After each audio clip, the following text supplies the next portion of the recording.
आप देख रहे हैं पूर्वांचल। नमस्कार, आप देख रहे हैं पूर्वांचल यूपी लाइव। मैं हूं राजेश सोनकर। इस समय लोकसभा चुनाव की सरगर्मियां बढ़ चुकी है। सभी लोग अपने चुनावी मुद्दे को लेकर लोगों के बीच जा रहे हैं और अपनी अपनी चुनावी वादे कर रहे हैं, और लेकिन जनता वहीं खामोश है कि किस तरह से जाएगी। हमारे साथ हैं रविशंकर चौरसिया। इनसे बात करेंगे ये 2024 के चुनाव को किस नज़रिए से देख रहे हैं। चौरसिया समाज 2024 का चुनाव किस नज़रिए से देख रहा है? देखिए, सबसे पहले तो आपके चैनल को और आपके दर्शकों को बहुत बहुत बधाई। और रह गई चौरसिया समाज की लोकसभा हिस्सेदारी और भागीदारी की बात, तो आप चौरसिया समाज का नाम पूछ के और समाज की राजनीतिक हिस्सेदारी और भागीदारी को पूछ के हमें बेइज्जती सा फीलिंग करवा रहे हैं। हमारी खिल्ली उड़ाने का काम हो रहा है कहीं ना कहीं। अगर जो कहीं ना कहीं लोकसभा में हमें एक भी टिकट मिलता तो हम भी गर्व से कहते कि राजनीतिक पार्टियां हमारे लिए भी हैं। कहीं ना कहीं हमारे समाज को राजनीतिक पार्टियां हिस्सेदारी और भागीदारी नहीं दी। आखिर क्या कारण मानते हैं कि राजनीतिक पार्टियां आपके समाज को हिस्सेदारी और भागीदारी नहीं दिया? देखिए, लोग पार्टियां कहती हैं सबका साथ, सबका विकास, सबका विश्वास।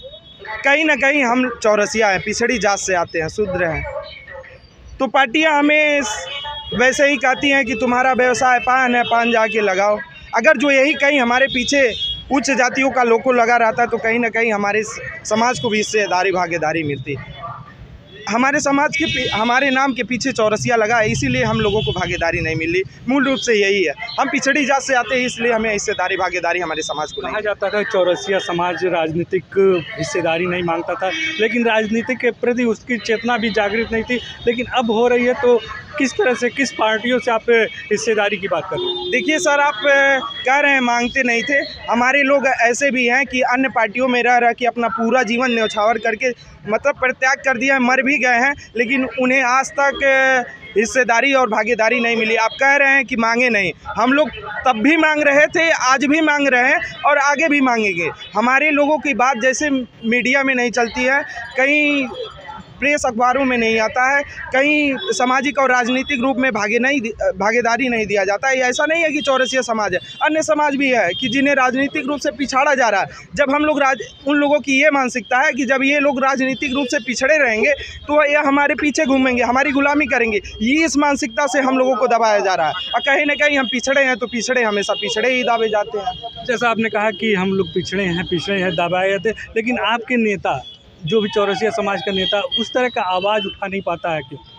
देखिए, हमारे नेता अगर जो किसी पार्टी में है भी, अगर जो आवाज़ उठाएंगे तो आपको मालूम है कि पार्टियों में ऊंचे पदों पे कौन से लोग बैठे हैं। आप बताइए, आपके ऊपर आप दलित समाज, अनुसूचित समाज, पिछड़ी समाज से आते हैं और 20 लोगों के बीच में बैठ के आपको कह दिया जाए कि आप अपनी आवाज़ उठाइए, तो आप कहीं ना कहीं आपको मानसिक रूप से प्रताड़ित इतना किया गया होगा कि आप अपनी बात उठा नहीं सकते हैं, और कहीं ना कहीं आप अपने पद और परिवार के लिए वहाँ सम्मान की बातें नहीं कर सकते हैं। इसलिए कहीं ना कहीं जो हमारे समाज के नेता थे वो आवाज़ उठाते थे, कहीं ना कहीं उनको दबाया गया। और जब दबाया जाता है तो मरता तो क्या नहीं करता।